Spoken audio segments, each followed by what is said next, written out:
Our state standards serve as the resource we look to in order to drive the instructional decisions we make on a daily basis. In order for us to be as effective as we can be about making those instructional decisions, it's important that we have a deep understanding of our standards and what evidence we need to see from students to feel confident in their mastery.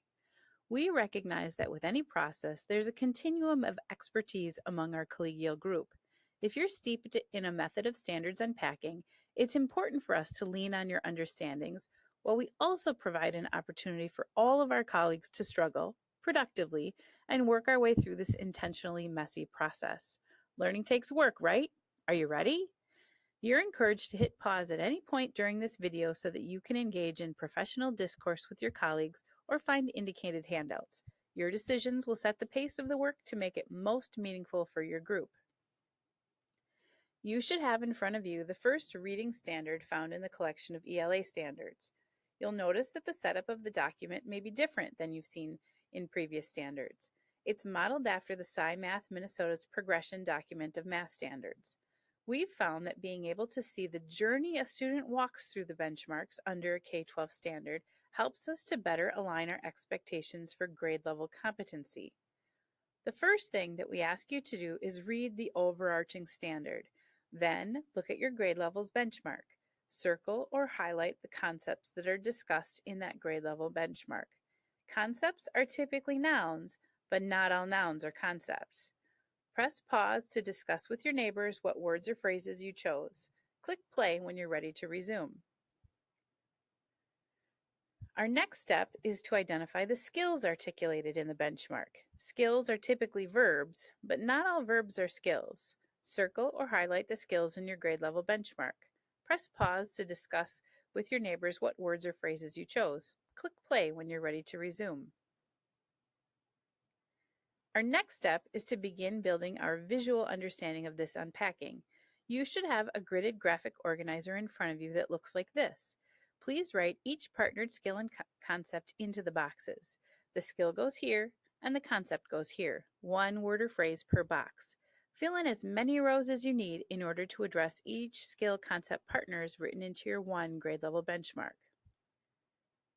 Our next step to truly understand that benchmark is to determine the level of cognitive demand we ask of students within this paired skill or concept. You have access to a document that's an image of a light bulb that lists some words for each level of Bloom's taxonomy. You'll notice that some words appear in multiple levels. Rather than simply searching for a matching word on the document, analyze which group of words are similar to the kind of thinking that this benchmark asks kiddos to engage in. It's helpful to continue to reference not only the benchmark as you do this work, but also reference the standard as it provides important context.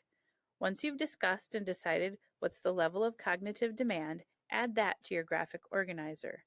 Please do this for each paired skill or concept.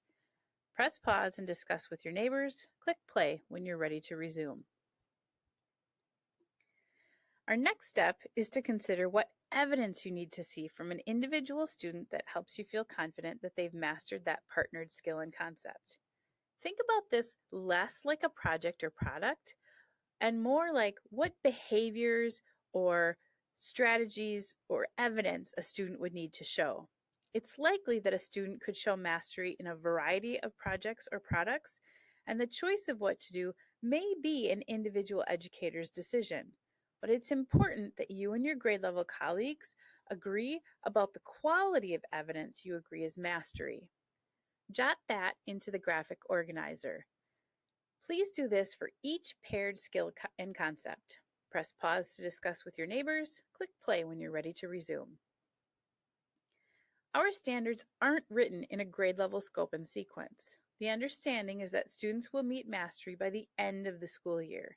Knowing that students are a work in progress, discuss and identify how the evidence will look different as they move through levels of proficiency leading to mastery.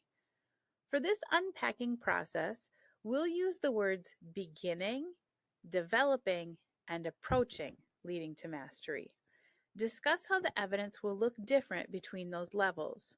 Use caution that evidence for a beginner at that particular benchmark should not articulate a significant grade level gap. For example, a beginner fourth grader will need to look more advanced than a proficient kindergartner. Consider what evidence a fourth grader will show as they begin to demonstrate competency of that grade level benchmark. If it's helpful, think of this as the beginnings of rubric language based on your grade level standards and benchmarks. Please do this for each paired skill and concept. If you prefer to divide the work, feel free, and then come back together to discuss your drafts. Press pause to discuss with your neighbors. Click play when you're ready to resume. Learning targets are statements in kid friendly language that illuminate the expectation of their learning or evidence for the day. Knowing that students work toward mastery over time, it's important to manage expectations for that journey. Work with your colleagues to write learning targets in student friendly language for the first paired skill and concept for the initial lesson, where you're working toward beginning competency, another lesson that's scaffolding to success at the developing level, another lesson that supports growth toward approaching, and finally, a learning target that articulates expectations of mastery. Press pause to discuss with your neighbors. Click play when you're ready to resume. It's important that we take a moment to reflect on this process before moving forward. Please discuss the following questions with your colleagues. What learning was meaningful for you with this process? What benefits did you experience with your team as you worked on learning targets for the different levels? What challenged your thinking in this activity? In what ways does the graphic organizer help support your thinking? And in what ways does the graphic organizer limit your process? Press pause to discuss with your neighbors and click play when you're ready to resume. Thank you for what I'm hoping was rich discourse among you and your colleagues. There are a few things that are important to note. First, it's unreasonable to have an aggressive timeline to unpack each benchmark in this way, and we don't have a completion goal or timeline for that reason. Our goal is to build understanding, not to complete the process. Some of you may find that you'd like to unpack every benchmark in order to help you better plan lessons for kiddos. Some of you will prefer to look at your unpacking one benchmark at a time and focus on the benchmarks that are the greatest challenge in each unit in your upcoming instructional plans. For others, it may be more helpful to unpack by strand: reading, first literature, then informational text, then foundational skills; writing, speaking, listening, viewing, media literacy, and finally language. We'll need to continue to discuss how it makes sense to best approach the work. Also, given some feedback, there have already been some shifts in the graphic organizer as well as a digital mock-up. If you'd like to organize your thinking on a digital graphic organizer, please do so. Any member of the ELA team has access to share it with colleagues. Know that with continued feedback, we can amend the functionality in order for it to serve as a template that supports your thinking. As a reminder, our goal is not completion. Rather, it's the productive struggle leading to better understanding. So don't rush the process. In the meantime, let's move on to the next standard to increase our confidence of this unpacking process. For this practice, it's suggested that we move on to the second standard within reading. If you're at that point, then slide the dot on the play bar back to the beginning and walk through the process again. If you've finished the second standard, you're invited to continue moving ahead in the reading standards, or if you're a primary teacher, it may make sense to shift your focus to the foundational skills benchmarks, as that's been an important focus of that team's work. If that's the case, then slide the dot on the play bar back to the beginning and walk through the process again. If this is the end of your work for the day, thank you.